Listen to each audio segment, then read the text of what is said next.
આદમી પાર્ટીનું ગુજરાત જોડો સદસ્યતા અભિયાન આજે અમદાવાદની અંદર આયોજિત કરવામાં આવ્યું છે। ગોપાલ ઇટાલિયાની જીતનો હર્ષોલ્લાસ છે। અરવિંદ કેજરીવાલ આ ઉલ્લાસને વધારે વેગ આપવા માટે આવી રહ્યા છે। ત્યારે આમ આદમી પાર્ટીના નેતાઓ કાર્યકર્તાઓ સાથે હું વાત કરી રહ્યો છું। મારી સાથે 2022ની વિધાનસભા ચૂંટણીમાં તાલાલાથી આમ આદમી પાર્ટીના ઉમેદવાર રહેલા દેવેન્દ્રભાઈ સોલંકી છે અને તેમના કાર્યકર્તાઓ છે તેમની સાથે વાત કરી। દેવેન્દ્રભાઈ, શું કહેશો? તાલાલાની અંદર તમે 22માં ચૂંટણી લડેલા, પરંતુ હવે 25 આવી ગયું છે, 5 ધારાસભ્યો આમ આદમી પાર્ટીના છે અને આ સદસ્યતા જોડો અભિયાન છે। શું કહેશો, કેવી રીતે ઉત્સાહ છે?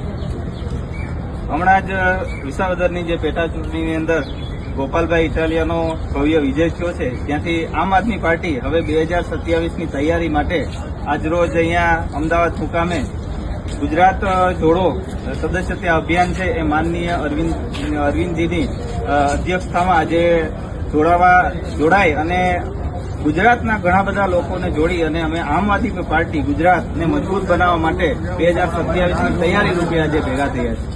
તાલાલા વિસાવદરથી નજીક તાલાલાના કિરીટભાઈ પટેલ હતા, તેમને જ ગોપાલ ઇટાલિયાએ હરાવ્યા, કેવો ઉત્સાહ થયો?